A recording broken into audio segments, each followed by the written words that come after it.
Shri Mewaram Jain.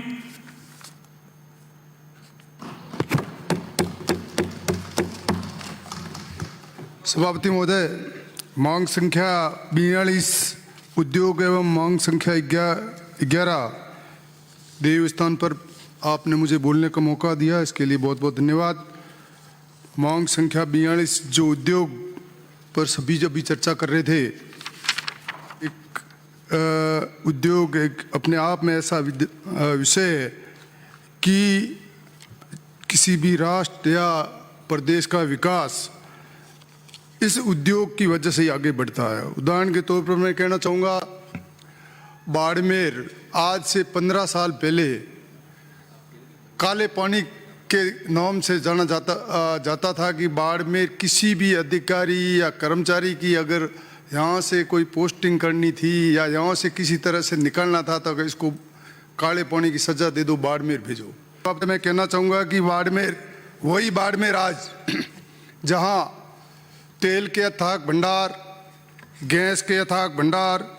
Lignite के भंडार, uranium, solar, wind, gypsum, granite, handicraft, नमक, जीरा, इस तरह के जो खनिज निकलने की वजह से बाड़मेर सिर्फ भारत में नहीं विश्व में भी बाड़मेर का नाम आज उद्योग की वजह से आज सबसे आगे है। सभापति महोदय, मैं कहना चाहूँगा कि बाड़मेर में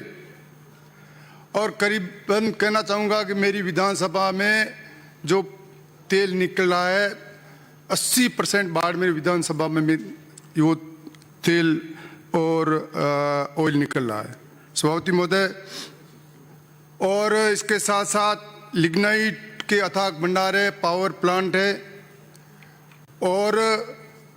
कम से कम दिन में 300 से ज़्यादा ट्रकें लिग्नाइट की कोयले की बाहर जाती है और उसमें हजारों गाड़ी और लेबर उसमें काम करती है। सभापति महोदय, चाहे सोलर की बात करो, वहाँ सोलर और विंड खूब लग रहे हैं और गैस वहाँ पर,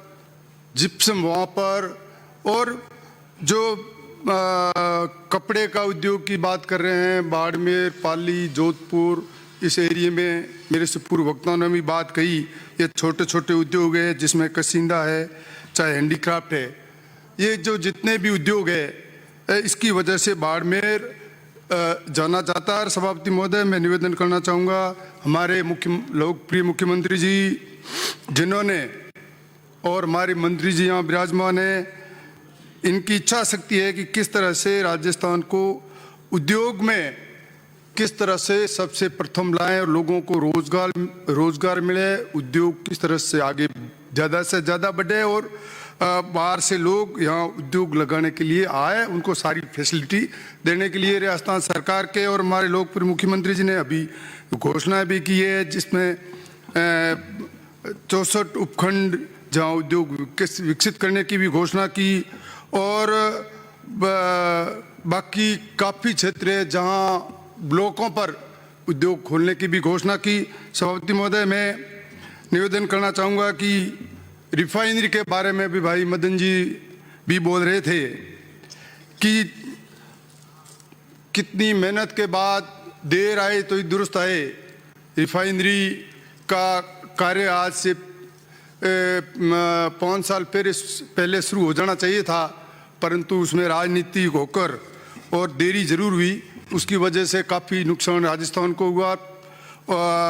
और बाद में जिस तरह से तीव्र गति से रिफाइनरी का काम चल रहा है, यहाँ लाखों मजदूर और बाहर से कंपनियाँ उसमें काम कर और जल्दी रिफाइनरी का काम तीव्र गति पे चल रहा है। और इसके साथ साथ अभी इस बजट में माननीय मुख्यमंत्री जी ने घोषणा की है कि पचपदरा में 383 किलोमीटर क्षेत्र में पेट्रोलियम केमिकल एवं पेट्रोकेमिकल्स इवेंट्स रीजन जो उद्योग की स्थापना करने के लिए घोषणा की है। मैं मुख्यमंत्री जी को धन्यवाद देना चाहूँगा और साथ में ये भी कहना चाहूँगा कि तेल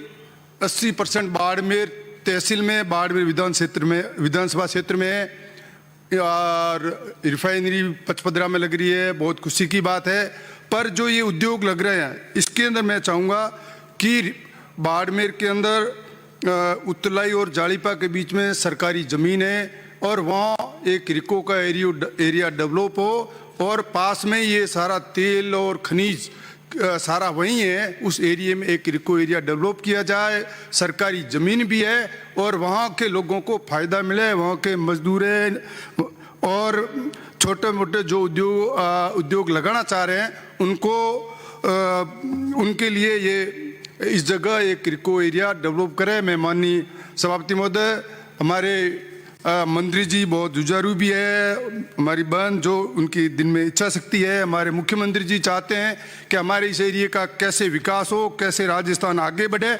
इसके लिए ये मैं इनसे निवेदन करूंगा कि आप ये रिको एरिया बाड़मेर में ज़रूर खोलें ताकि वहाँ के लोगों को रोज़गार मिले। इसके साथ साथ माननीय सभापति महोदय,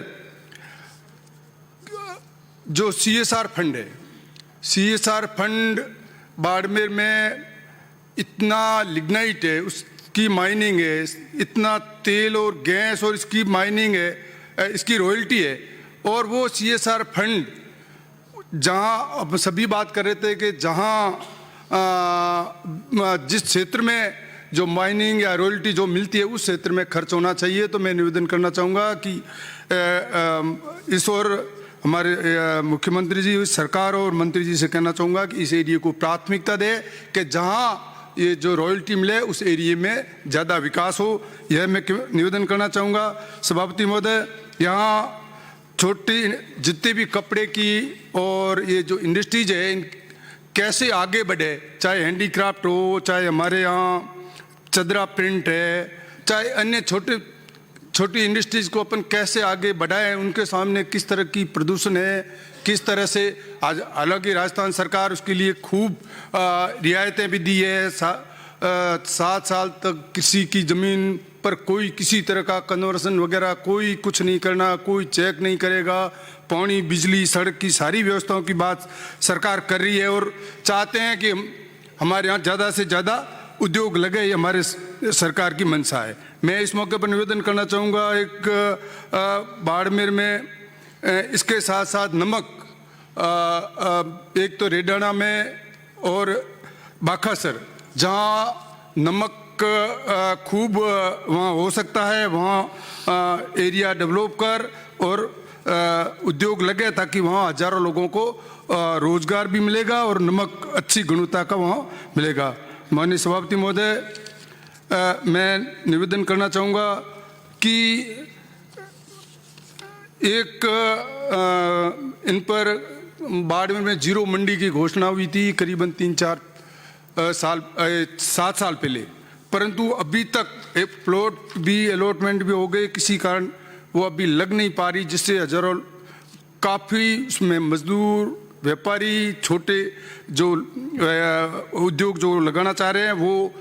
इसके कारण बंद पड़ा। तो मैं आपसे निवेदन करना चाहूँगा सरकार से कि जल्दी वो जीरो